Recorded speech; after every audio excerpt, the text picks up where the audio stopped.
Vamos a leer un texto imperdible de la literatura argentina, es decir, en castellano, de Esteban Echevarría, El Matadero. A pesar de que la mía es historia, no la empezaré por el arca de Noé y la genealogía de sus ascendientes como acostumbraban a hacerlo los antiguos historiadores españoles de América, que deben ser nuestros prototipos.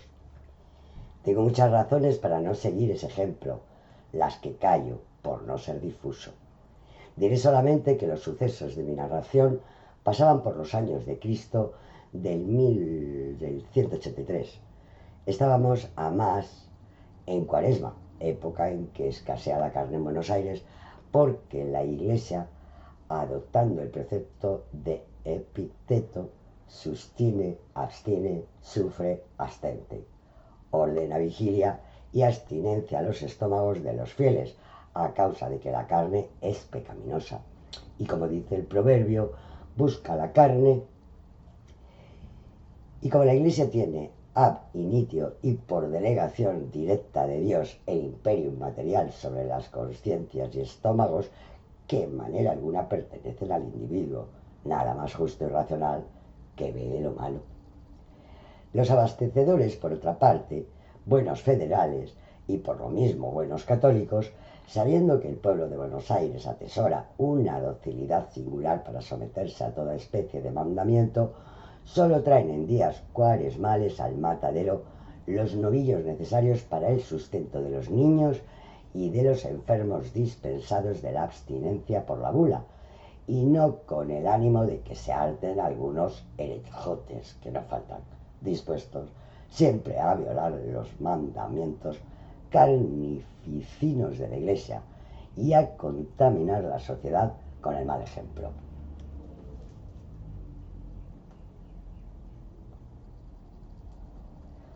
Sucedió pues en aquel tiempo una lluvia muy copiosa. Los caminos se anegaron, los pantanos se pusieron a nado y las calles de entrada y salida a la ciudad rebosaban en acuoso barro.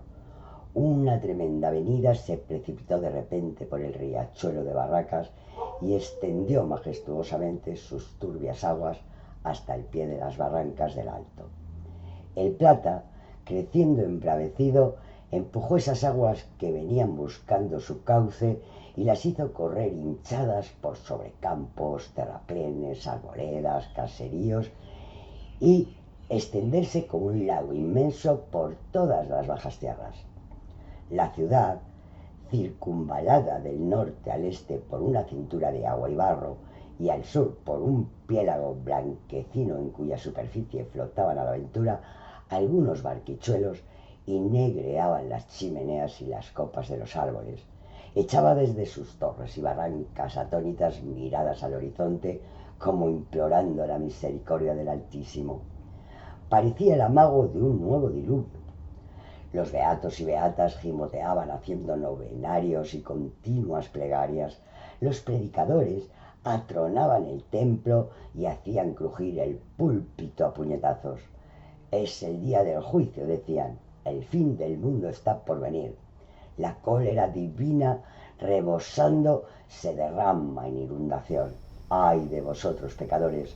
¡Ay de vosotros, unitarios impíos, que os mofáis de la Iglesia, de los santos, y no escucháis con veneración la palabra de los ungidos del Señor! ¡Ah de vosotros, si no imploráis misericordia al pie de los altares! Llegará la hora tremenda del vano crujir de dientes y de las frenéticas imprecaciones. Vuestra impiedad, vuestras herejías, vuestras blasfemias, vuestros crímenes horrendos han traído sobre nuestra tierra las plagas del Señor. La justicia del Dios de la Federación os declarará malditos. Las pobres mujeres salían sin aliento, anonadadas del templo, echando, como era natural, la culpa de aquella calamidad a los unitarios. Continuaba, sin embargo, lloviendo a cántaros y la inundación crecía, acreditando el pronóstico de los predicadores. Las campanas comenzaron a tocar rogativas por orden del muy católico restaurador, quien parece no las tenía todas consigo. Los libertinos, Los incrédulos, es decir, los unitarios, empezaron a amedrantarse al ver tanta cara compungida, oír tanta batahola de imprecaciones. Se hablaba ya como de cosa resuelta de una procesión en que debía ir toda la población descalza y a cráneo descubierto, acompañando al Altísimo, llevado bajo el palio por el obispo hasta la barranca de Valcarce, donde millares de voces conjurando al demonio unitario de la inundación debían implorar la misericordia divina. Feliz, o mejor desgraciadamente, pues la cosa habría sido de verse, no tuvo efecto la ceremonia, porque bajando el Plata, la inundación se fue poco a poco escurriendo en su inmenso lecho, sin necesidad de conjuras ni plegarias. Lo que hace principalmente a mi historia es que por causa de la inundación estuvo 15 días el matadero de la convalecencia sin ver una sola cabeza vacuna, y que en 1 o 2 todos los bueyes de quinteros y aguateros se consumieron en el abasto de la ciudad. Los pobres niños y enfermos se alimentaban con huevos y gallinas, y los gringos y herejotes bramaban por el bistec y el asado. La abstinencia de carne era general en el pueblo, que nunca se hizo más digno de la bendición de la Iglesia, y así fue que llovieron sobre él millones y millones de indulgencias plenarias. Las gallinas se pusieron a 6 pesos y los huevos a 4 reales, y el pescado carísimo. No hubo en aquellos días cuaresmales promiscuaciones ni excesos de gula, pero en cambio se fueron derecho al cielo innumerables ánimas y acontecieron cosas que parecen soñadas.